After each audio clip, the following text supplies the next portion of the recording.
Alors, bienvenue chez Aimer des petits cœurs. Et voilà, la fête des mères est passée et je voulais vraiment souhaiter une bonne fête des mères à toutes les mamans du monde. Et je voulais vous dire que vous avez de la valeur, vous êtes précieuses, vous êtes des mamans très fortes.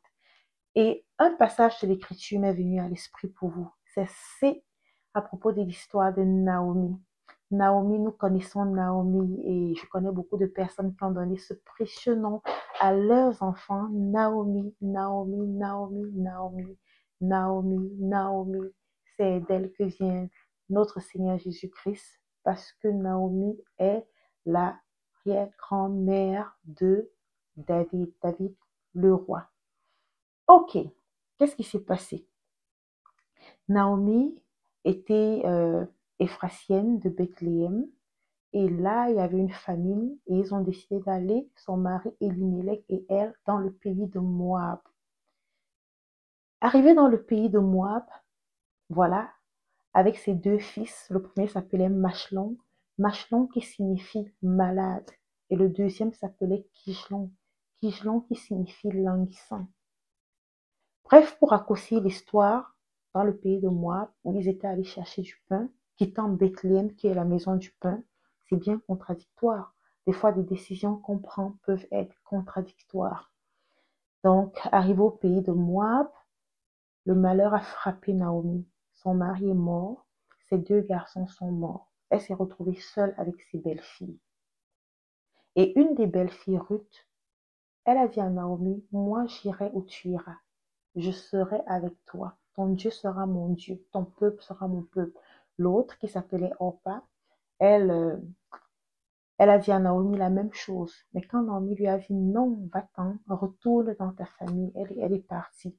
Ça veut dire qu'elle n'a pas insisté. Elle n'avait vraiment pas à cœur de rester avec Naomi. Quand tu veux vraiment faire quelque chose, tu ne te décourages pas. Quels que soient les blocages, les entraves sur ton chemin, tu persistes, tu insistes jusqu'à ce que tu obtiennes la victoire.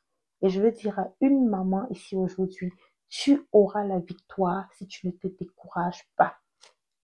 Mais revenons à Naomi.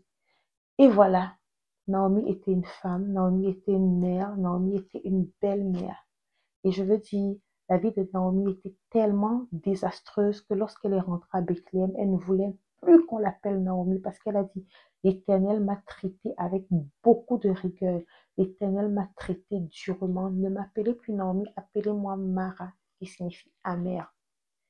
Mais au milieu de toute cette souffrance, de tout ce désastre, Ruth a décidé de suivre Naomi. Et c'est ce qui m'intrigue. Je me dis comment Ruth décide de suivre Naomi alors que Naomi vit toutes ces calamités. Mais c'est parce qu'elle avait compris. Elle avait compris qu'il y avait quelque chose de spécial en Naomi. Et c'est ce que je vais te dire.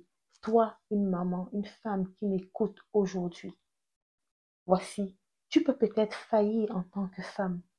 Naomi avait failli. Elle a failli en tant que mère. En tant que mère, elle a donné à ses enfants des noms qu'on ne donnerait même pas. Un nom comme Machelon qui signifie malade, Kigelon qui signifie languissant. Regardez, peut-être elle a failli en tant que mère. Elle a failli en tant qu'épouse. Voilà, son mari est mort. On va dire, ah, c'est toi qui as tué ton mari. On sait comment on accuse toujours les femmes d'avoir tué leur mari. Peut-être elle a failli dans toutes ces choses. Mais en tant que femme, elle n'a pas failli. Pourquoi? Parce qu'il y a quelqu'un qui l'a vue comme un exemple. Il y a quelqu'un qui a vu sa foi. Il y a quelqu'un qui a vu son amour pour Dieu. Et il y a quelqu'un qui a décidé de la suivre. Je veux t'encourager aujourd'hui. Tu peux faillir dans les aspects de ta vie. Tu peux te demander, j'ai élevé mes enfants, je leur ai tout donné, j'ai été là pour eux. Aujourd'hui, voilà, ils abandonnent l'école. Aujourd'hui, ils se lancent dans telle ou telle chose. C'est pas la voie dans laquelle je les ai conduits pendant toute leur enfance. Et parfois, les parents se demandent, mais qu'est-ce que j'ai fait? J'ai raté ma vie, j'ai raté ma vie, j'ai raté ma vie. Tu n'as pas raté ta vie. Tu n'as pas raté ta vie. Il y a quelqu'un qui regarde à ta vie et voit que tu es un héros. Il y a quelqu'un qui regarde à ta vie, maman, c'est à toi que je parle. Quelqu'un regarde à ta vie et voit que tu es une héroïne. Tu es une championne. Ne baisse pas les bras, ne te décourage pas, parce qu'il y a quelqu'un qui te regarde et la personne veut être comme toi. La personne veut faire comme toi. Peut-être tu as fait des mauvais choix, peut-être qu'il y a eu des mauvais coups, mais ce n'est pas grave. Considère le bien que tu as fait, considère les bonnes œuvres que tu as posées. Et si tu les pèses sur la balance, tu verras que les meilleures, les bonnes œuvres que tu as faites sont plus nombreuses.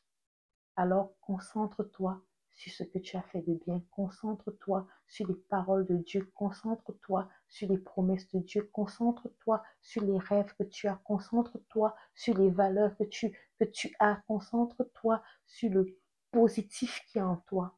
Et tu verras, la vie sera à nouveau belle. Parce que, comme on le dit souvent, le meilleur est à venir. Je te souhaite encore bonne fête, maman. Bonne fête en retard, mais bonne fête. Parce que tu es une bonne maman. Et je parle aussi à toutes les belles-mères. Moi, je parle à ma belle-mère. Où est-ce que tu m'écoutes? Je veux te dire que tu es une très bonne maman et tu as de très bons enfants. Ne pense pas que tu n'as pas de bons enfants. Tu as de très bons enfants. Ne pense pas que tu n'as pas un bon mari. Tu es un très bon mari. Et il y a quelqu'un qui regarde à toi. Il y a une rue quelque part qui regarde à toi. Que Dieu te bénisse. Je vous aime très, très, très fort. Bonne fête des mamans encore une fois de plus.